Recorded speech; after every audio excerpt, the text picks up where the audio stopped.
जय श्री कृष्ण। अध्याय 17 में हमने श्रद्धा के विभाग या प्रकृति के 3 गुणों की व्यापकता इस विषय पर विचार किया। प्रस्तुत अध्याय यानी अध्याय 18 का शीर्षक है संन्यास की सिद्धि।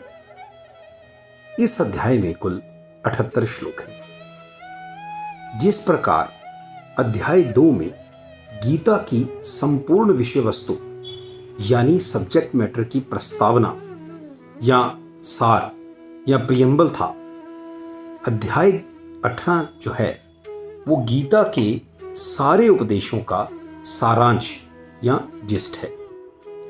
इसलिए यदि इस अध्याय को हम गीतोपदेश का सारांश यह शीर्षक भी दें तो मेरे विचार में यह भी एक उपयुक्त शीर्षक होगा।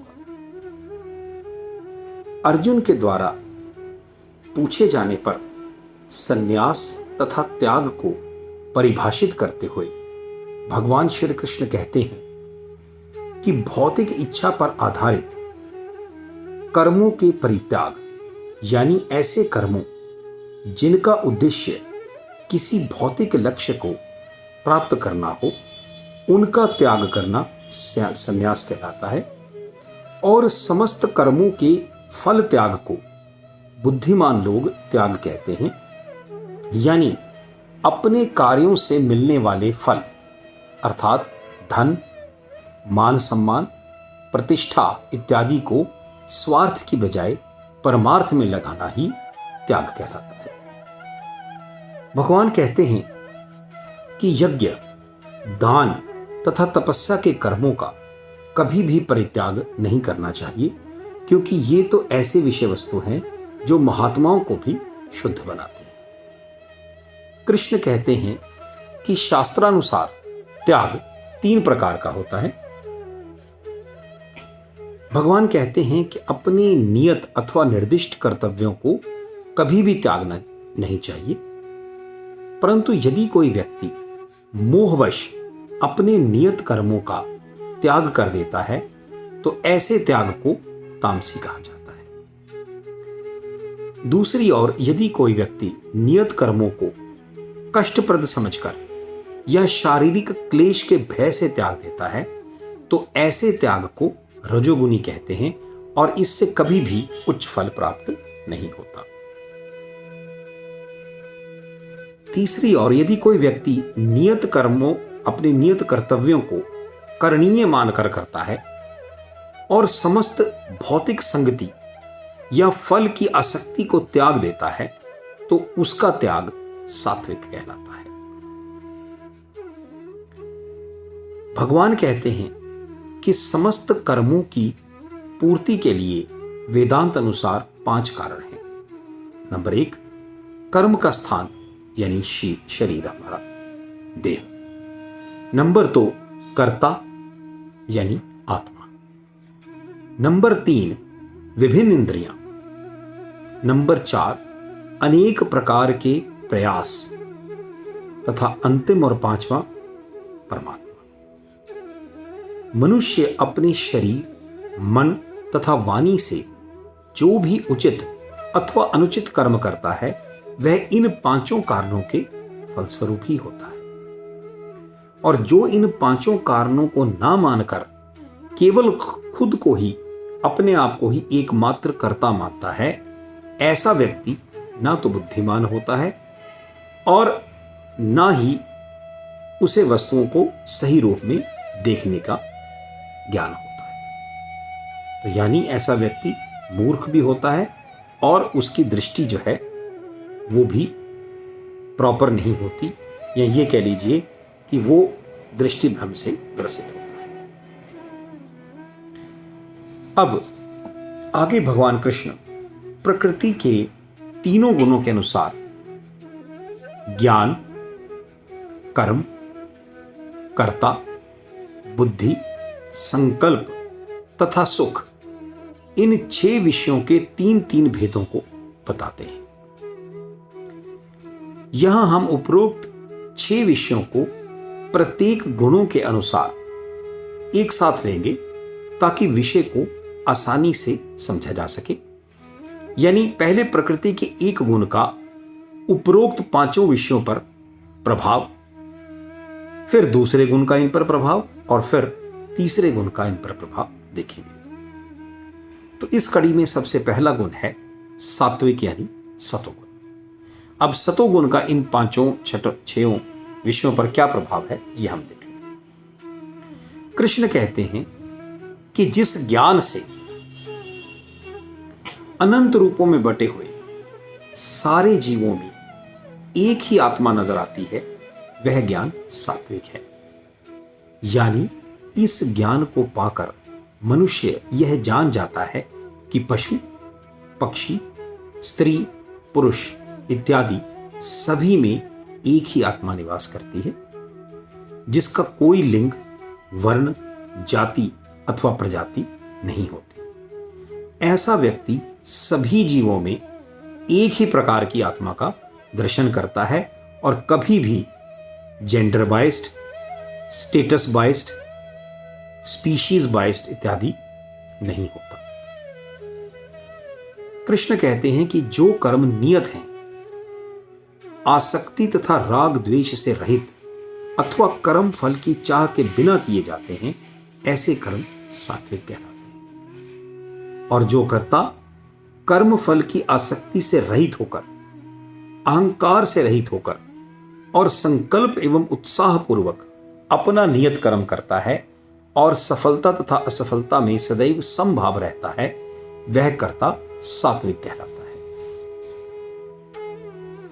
कृष्ण कहते हैं वह बुद्धि सतोगुणी है जो मनुष्य को यह बताती है कि क्या करना योग्य है, क्या नहीं, किससे डरना चाहिए, किससे नहीं, क्या बांधने वाला है और क्या मुक्ति देने वाला।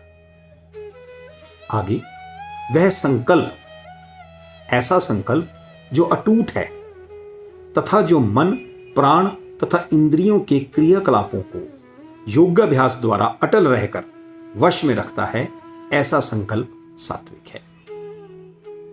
वह सुख जो प्रारंभ में तो विष के समान लगता है परंतु अंत में अमृत तुल्य है, यानी अमृत के समान है, और जो मनुष्य में आत्म साक्षात्कार यानी आत्मा और परमात्मा यानी जीवात्मा और परमात्मा के विषय में ज्ञान के बारे में बताता है या ऐसा ज्ञान जगाता है, वह सात्विक सुख कहलाता है। अब देखिए प्रकृति का दूसरा गुण रजोगुण। कृष्ण कहते हैं कि जिस ज्ञान से मनुष्य विभिन्न शरीरों में भिन्न भिन्न प्रकार के जीवों को देखता है वह राजसी है। यानी इस ज्ञान से व्यक्ति बाहरी दिखावे से वशीभूत होकर प्राणियों को उनके शरीर के आधार पर पहचानता है।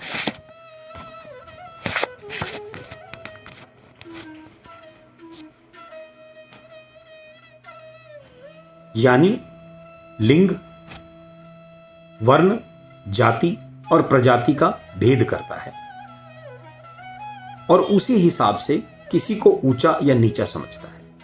ऐसा व्यक्ति जेंडर, स्टेटस और स्पीशीज बाइस्ड होता है। जो कर्म अपनी इच्छा पूर्ति के लिए प्रयासपूर्वक एवं मिथ्या अहंकार के भाव से किया जाता है वह रजोगुणी है। जो कर्ता कर्मफल के प्रति अत्यधिक आसक्त रहता है तथा जो लालची, ईर्ष्यालु, अपवित्र, हर्ष तथा शोक को महसूस करके विचलित होने वाला होता है वह राजसी कहलाता है। ऐसी बुद्धि जो धर्म तथा अधर्म, करणीय तथा अकरणीय में भेद नहीं कर पाती वह राजसी है। और संकल्प, वो संकल्प जिस संकल्प से मनुष्य धर्म, अर्थ व काम के फलों में लिप्त रहता है वह राजसी है। जो सुख इंद्रियों और उनके विषयों में लिप्त रहकर मिलता है और प्रारंभ में तो अमृत तुल्य और अंत में विष तुल्य लगता है वह रजोगुणी कहलाता है। अब आते हैं प्रकृति के तीसरे गुण पर जो है तमोगुण। कृष्ण कहते हैं कि वह ज्ञान जिससे मनुष्य किसी एक प्रकार के कार्य को जो कि वास्तव में अति तुच्छ है, सब कुछ मानकर सत्य को जाने बिना उसमें लिप्त रहता है, तामसी कहलाता है। यानी इस ज्ञान से वशीभूत होकर व्यक्ति इतना नीचे गिर जाता है कि वह जीवों को केवल एक ही नजर से देखता है, और वह नजर है अपनी तुच्छ इंद्रिय सुखों और वासनाओं की पूर्ति के साधन के, और सदा अंधकार रूपी जुनून में डूबा रहता है। अब मान लीजिए एक तामसिक व्यक्ति को बलि देनी, तो उसके लिए स्त्री, पुरुष, पशु, पक्षी कोई भेद नहीं, जो मिल गया उसकी बलि दे दी। उस पे एक जुनून सवार है कि मैंने फला तामसिक सुख को प्राप्त करने के लिए फला राक्षस को या फला प्रेतात्मा को एक बलि देनी है, तो उसके लिए कुछ फर्क नहीं पड़ता। स्टेटस बाइज्ड वो भी नहीं, जेंडर बाइज्ड वो भी नहीं, लेकिन उसका लक्ष्य तामसिक है। खैर, जो कर्म मोहवश शास्त्र विरुद्ध भावी बंधन की परवाह किए बिना हिंसा अथवा औरों को दुख देने के लिए किया जाता है, वह तामसी कहलाता है। इसी प्रकार जो कर्ता शास्त्र विरुद्ध कार्य करने वाला, भौतिकता में पूर्णतया लिप्त, अनावश्यक जिद्दी, कपटी, दूसरों का अपमान करने में निपुण, आलसी, चिड़चिड़े स्वभाव का और अनिच्छा से काम करने वाला होता है, वह तामसी कहलाता है। वह बुद्धि जो मोह तथा अज्ञानतावश धर्म को अधर्म तथा अधर्म को धर्म मानती है और सदैव उल्टी दिशा में प्रयासरत रहती है, वह तमोगुनी है। ऐसा संकल्प जो स्वप्न, भय, शोक, विषाद और मोह से परे नहीं जा पाता, ऐसा दुर्बुद्धि संकल्प तामसिक है। और जो सुख आत्म साक्षात्कार के प्रति अंधा, शुरू से अंत तक मोहकारक तथा निद्रा, आलस्य और मोह से उत्पन्न होता है, ऐसा सुख तामसिक सुख कहलाता है। भगवान कृष्ण कहते हैं कि ना तो पृथ्वी लोक में, ना उच्चतर लोकों में और ना ही देवताओं में ऐसा कोई है जो प्रकृति के तीनों गुणों के प्रभाव से मुक्त हो। यानी प्रकृति के तीनों गुण इन सभी पर अपना अपना प्रभाव डालते हैं। भगवान कृष्ण आगे बताते हैं कि ब्राह्मणों, क्षत्रियों, वैश्यों और शूद्रों के स्वभाव भी इसी प्रकृति के तीन गुणों के प्रभाव के अनुसार भिन्न भिन्न होते हैं। भगवान कहते हैं शांति प्रियता, आत्म संयम, तपस्या, पवित्रता, सहिष्णुता, सत्यनिष्ठा, ज्ञान और विज्ञान तथा धार्मिकता, ये सारे गुण ब्राह्मणों के स्वाभाविक गुण हैं। दूसरी ओर वीरता, शक्ति, संकल्प, दक्षता, युद्ध में दृढ़ता और अडिगता, उदारता और नेतृत्व, ये क्षत्रियों के स्वाभाविक गुण हैं। फिर कृषि करना, गौरक्षा और व्यापार वैश्यों के स्वाभाविक कर्म हैं तथा शूद्रों के स्वाभाविक कर्म हैं श्रम और अन्यों की सेवा करना। यहां इससे पहले कि कोई भ्रम उत्पन्न हो, स्पष्ट करना उचित होगा कि उपरोक्त गुणों के आधार पर व्यक्ति की जाति होती है, ना कि सिर्फ किसी जाति विशेष में जन्म लेने से ही ये गुण उसमें आ जाते हैं।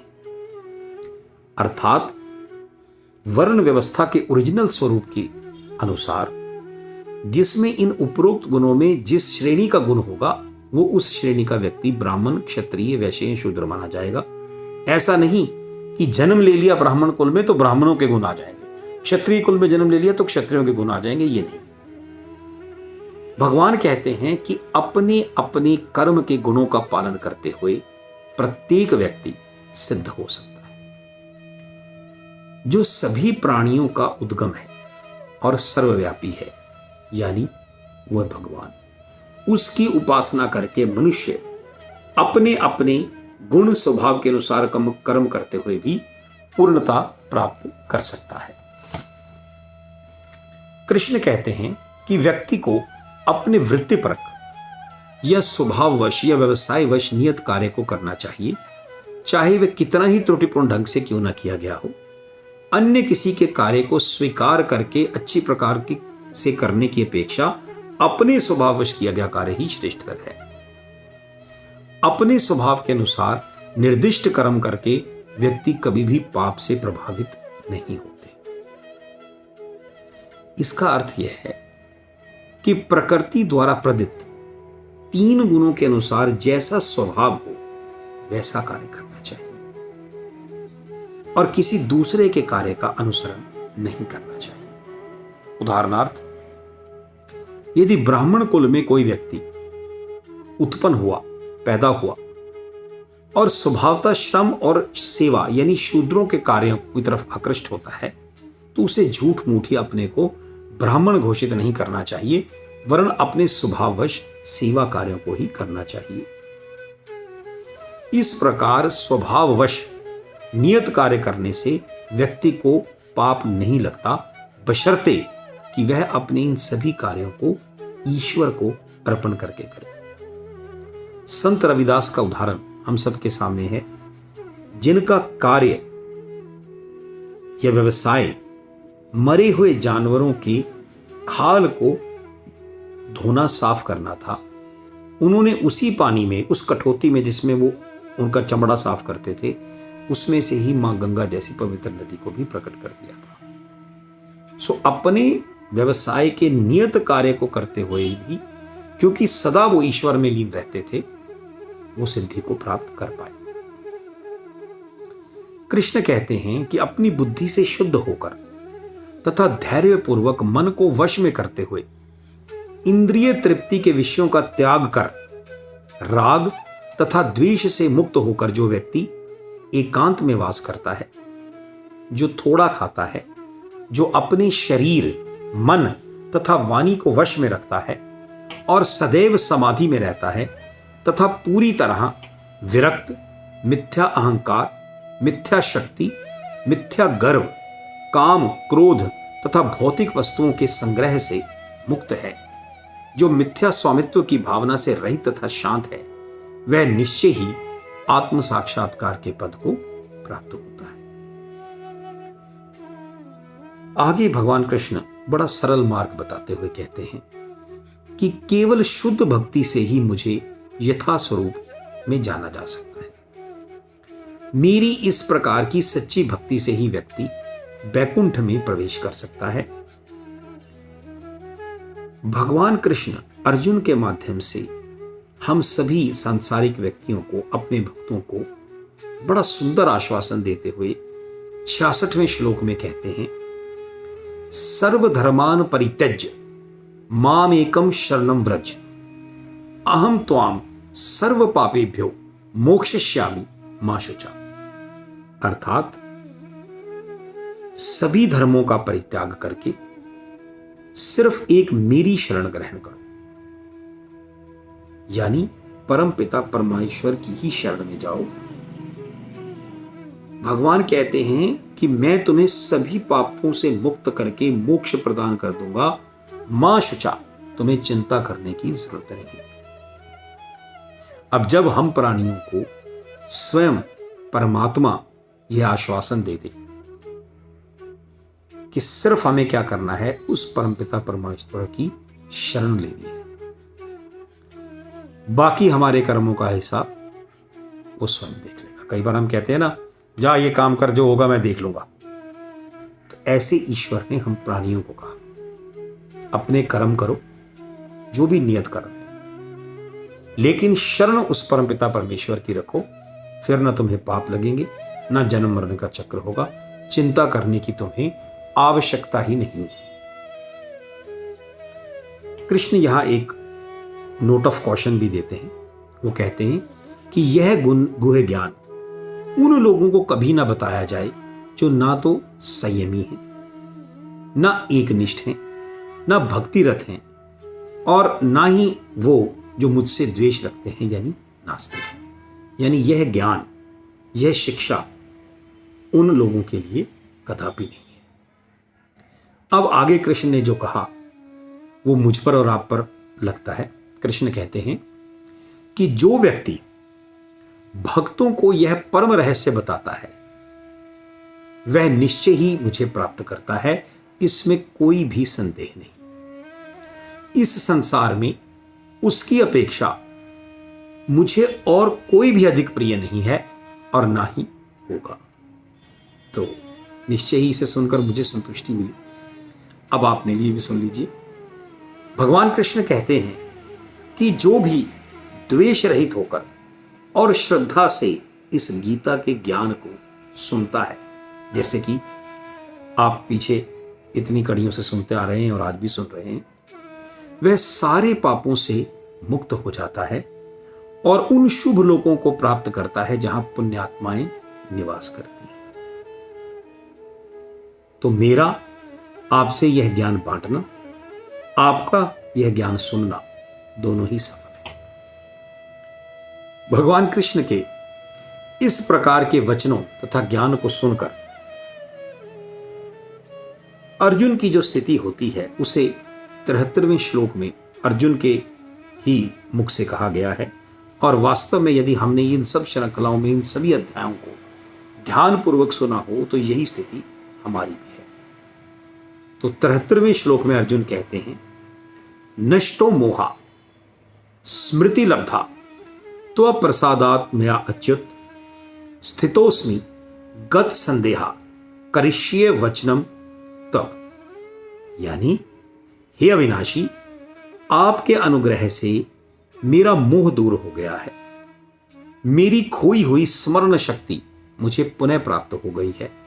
अब मैं संशय रहित हूं और दृढ़ हूं और आपके अनुसार कर्म करने के लिए भी तैयार हूं। तो ऐसे ही आप और हम भी उस ईश्वर के अनुसार नियत कर्मों को करने के लिए तैयार होने चाहिए। इतना सब सुनने, ऐसा ज्ञान को प्राप्त करने के बाद अब आगे यहां संजय धृतराष्ट्र को कहते हैं कि मैंने महर्षि व्यास की कृपा से साक्षात योगेश्वर कृष्ण के मुख से यह परम गुह्य ज्ञान अर्जुन को कहा जाते सुना। यह संदेश इतना अद्भुत है कि मेरा संपूर्ण शरीर रोमांचित हो रहा है, यानी मुझे गूज़बम्प्स हो रहे हैं और होने भी चाहिए। इतना सुनकर इस ज्ञान को जब हम यह मानकर सुनते हैं कि ये उस परमपिता परमेश्वर के मुख से निकला है तो वाकई ही शरीर में एक रोमांच होता है जब भी हम अकेले में बैठकर इस ज्ञान को सुने या पढ़ें। खैर, इस अध्याय का अंत 79वें श्लोक में यानी 79वें श्लोक में संजय के इन विश्वास भरे शब्दों से होता है जब वे कहते हैं, यत्र योगेश्वरः कृष्णौ यत्र पार्थो धनुर्धरा तत्र श्री विजयो भूति ध्रुवा नीतिम इति मर। अर्थात जहां योगेश्वर कृष्ण है, जहां अर्जुन जैसे धनुर्धारी है, वहीं ऐश्वर्य है, विजय है, अलौकिक शक्ति है और निश्चित रूप से नीति भी वही है, ऐसा मेरा मत है। वस्तुतः यहां युद्ध के आरंभ होने से पहले ही संजय घोषित कर देते हैं कि विजय तो पांडवों की निश्चित है ही। धृतराष्ट्र तो शरीर से भी और मन से भी नेत्रहीन है, सच्चाई नहीं देख पा रहा, पर वो सच्चाई संजय को दिखाई दी जाती है।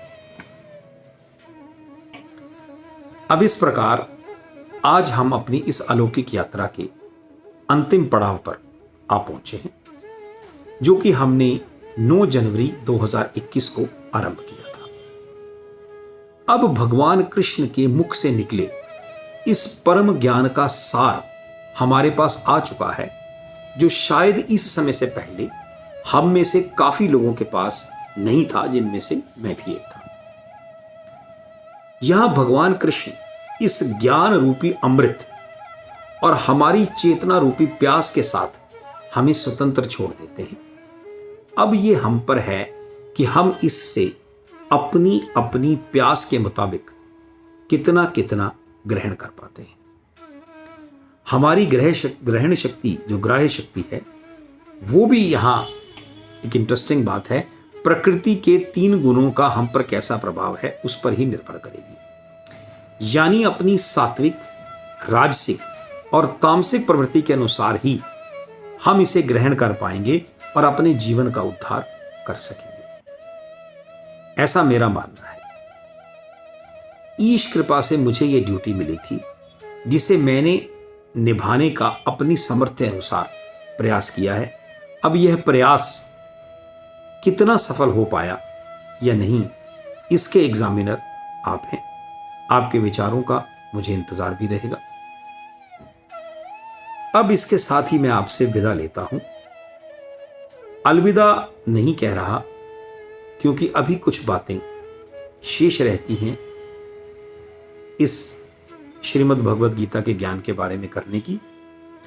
और जैसा कि आप देख रहे हैं, अंधेरा हो गया है, वस्तुतः यहां लाइट नहीं है और मुझे अपने संकल्प को पूरा करना था, तो उस दृढ़ संकल्प को रखते हुए मैंने अंधेरे में ही ये प्रयास किया है। और आगे जो बातें करनी हैं वो मैं अगले अंक में करूंगा। तो इसलिए अगले अंत तक के लिए मैं आपसे विदा लेता हूं। जय श्री कृष्ण।